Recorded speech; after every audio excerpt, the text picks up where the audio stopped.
Captain Eva Rostova knew her plan was solid, but General Marcus Thorne only saw a rookie pilot trying to rewrite a textbook he had helped write. She stood in the cold air of the briefing room, the tactical screen painting her face in an electric blue glow. Her plan, codenamed Ridgeline, was projected for everyone to see, a complex, dangerous, but brilliant flight path that hugged the treacherous mountain terrain. It was a route that danced with death, demanding a level of skill most pilots couldn't dream of. But the data didn't lie. Her simulations showed it was the only way to bypass the enemy's new surface-to-air missile system. A system so advanced, it had turned the traditional approach, the open thunder corridor, into a death trap. My proposal avoids their primary detection grid by using terrain masking, Eva explained, her voice calm and steady. She pointed to a jagged line on the map. We fly low, under 200 feet, using the canyons to stay in their radar shadow.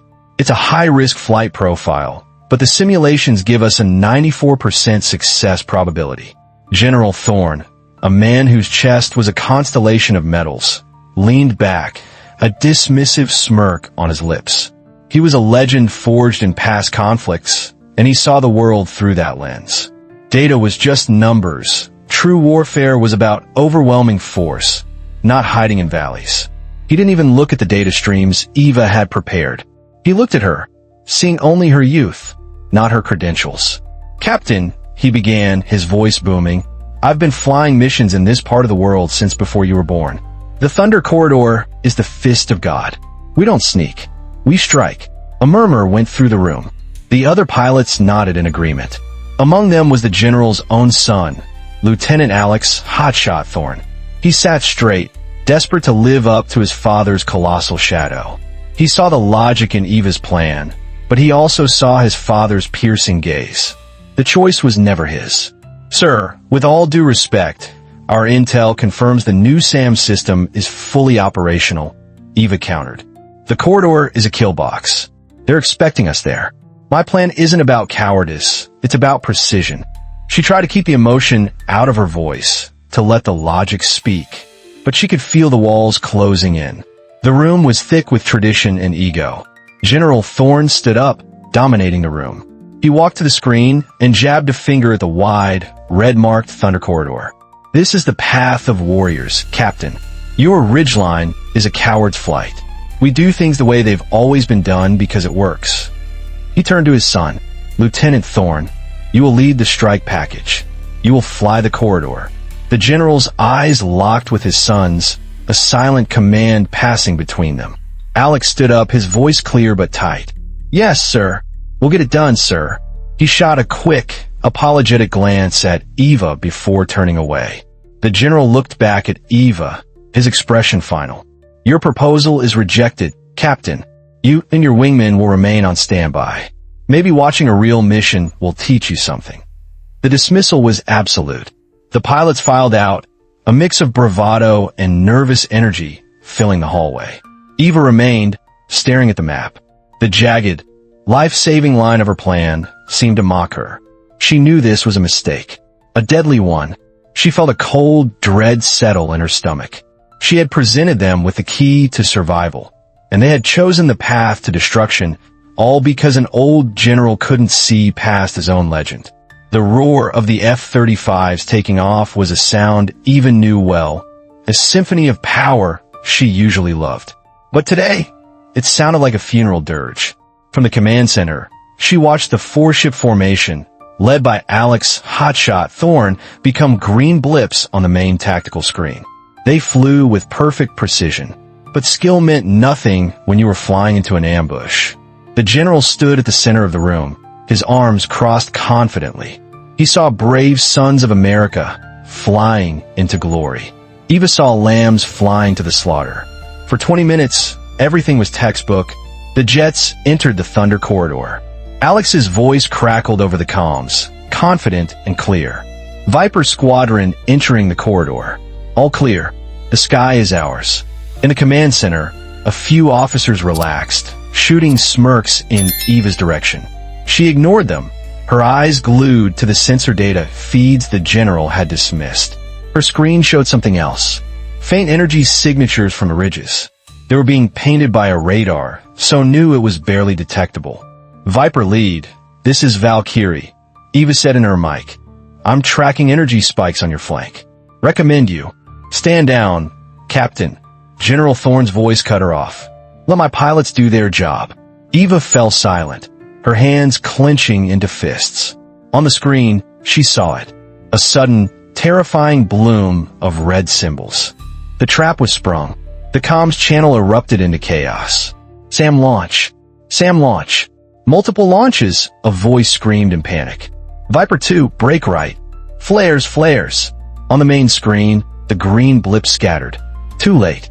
One blip vanished, replaced by a blinking red cross. Viper 4 is hit. He's gone. The raw terror in the pilot's voice sent a chill through the command center. This is Viper lead. I'm engaged. Bandits in the air too. Alex was fighting for his life. His blip on the screen was a hornet, jinking and weaving, trying to shake the multiple missile locks. He was a phenomenal pilot, wrenching the stick, popping flares, pulling GS that would make a man black out. He even managed to get a lock and fire back. Fox 2, splash one bandit, he yelled, a brief victory in a nightmare. But the enemy was everywhere. I've got another lock. I can't shake it. I'm hit. His voice was strained.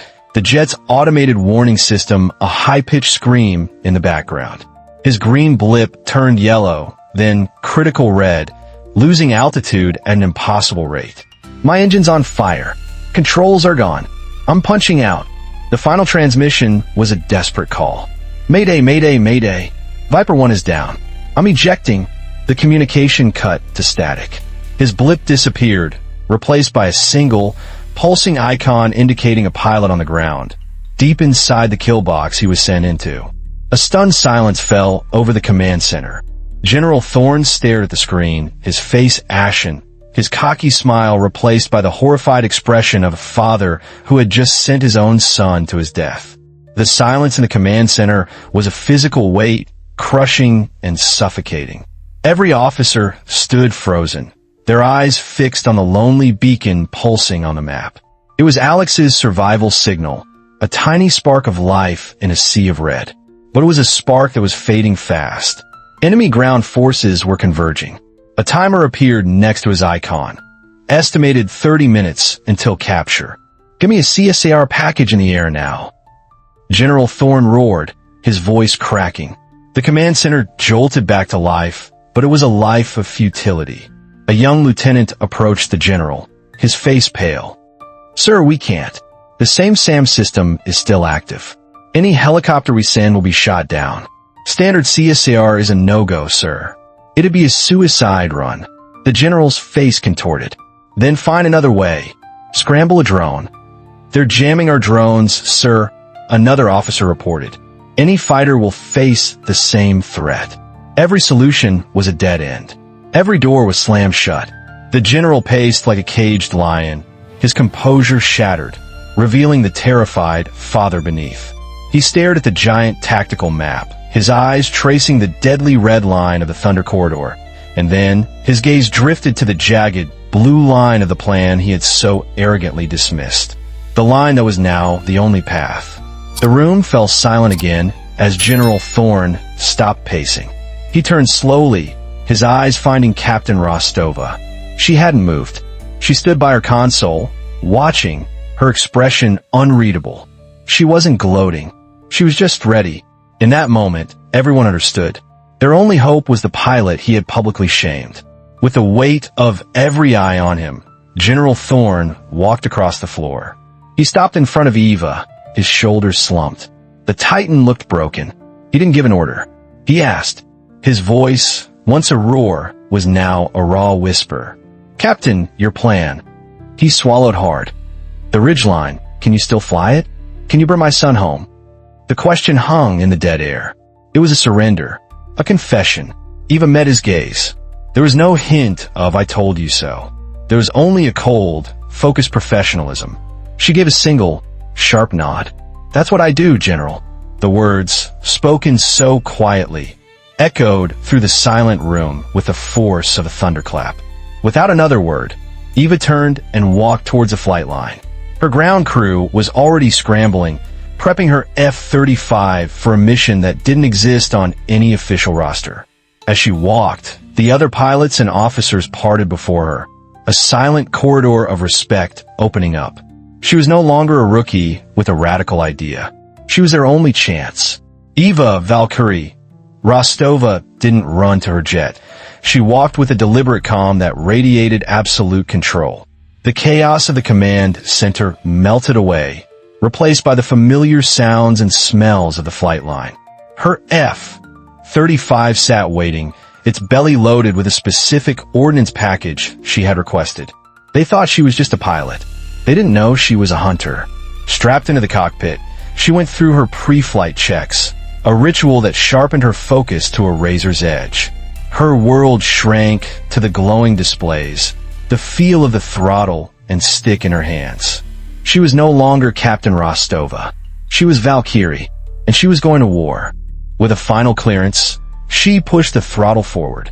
The jet surged with a guttural roar that pinned her to her seat. Instead of climbing, she did the opposite. As soon as her wheels were up, she banked hard, dropping her fighter until she was skimming just a couple hundred feet above the desert floor. This wasn't flying. This was controlled falling at 600 knots. She entered the mountain range at the precise entry point from her plan, a narrow crack in the earth. And then, she went cold. Radar silent. Comms off. All emissions cut. To the enemy's network, her jet ceased to exist. She was a ghost. The flight was brutal. She was pulling GS that would have sent a lesser pilot into unconsciousness. Her F-35 screamed through the canyons, its wingtips seeming to almost scrape the rock walls. This was piloting at its most primal, a dance between physics and instinct. Hug the terrain. Wait for the window. Now, she weaved the jet through the landscape with a surgeon's precision. This was an act of sheer defiance against the laws of aerodynamics. Her helmet's advanced display fed her a constant stream of data, but she was barely looking at it. She was feeling the air, feeling the machine. In the command center, they saw nothing. Her icon was gone. The general stood rigid, his hands gripping a chair so tightly his knuckles were white. All he could do was stare at the empty spot on the map and pray. Eva saw the SAM site on her sensors long before it could see her, just as her simulations predicted. It was nestled in a small valley, protected by the very mountains she was using for cover. The enemy operators inside would be feeling arrogant. They were looking for targets high in the sky. They would never think to look for death coming from below. She came over the final ridge. For exactly 3.5 seconds, she would be visible. It was a terrifying window of vulnerability. But it was also her opportunity. As her jet cleared the peak, alarms surely blared inside the enemy trailer. But it was too late. Her fingers danced across her console. Lock, lock, lock. Fox 3, she whispered as a single, devastating anti-radiation missile dropped from her wing. It was a weapon designed to hunt radar signals, to follow the enemy's sight right back to its source. She didn't wait to see the impact. She pulled the stick back into a climb so violent it felt like the jet would tear itself apart. Behind her, the missile found its home. The resulting explosion was a silent, brilliant flash on her screen, followed by the instant disappearance of the enemy radar signature. The threat was gone. With the primary threat neutralized, she re-engaged her comms. Valkyrie to command. The package is delivered. The welcome mat is clear. A wave of stunned cheers erupted in the command center. But Eva wasn't finished. She circled high, her powerful sensors scanning the ground. I have eyes on Viper 1. He's alive, but he's got company. Her screen highlighted Alex's position and the half-dozen enemy soldiers closing in. She rolled her jet and dove. Her 25mm cannon roared to life.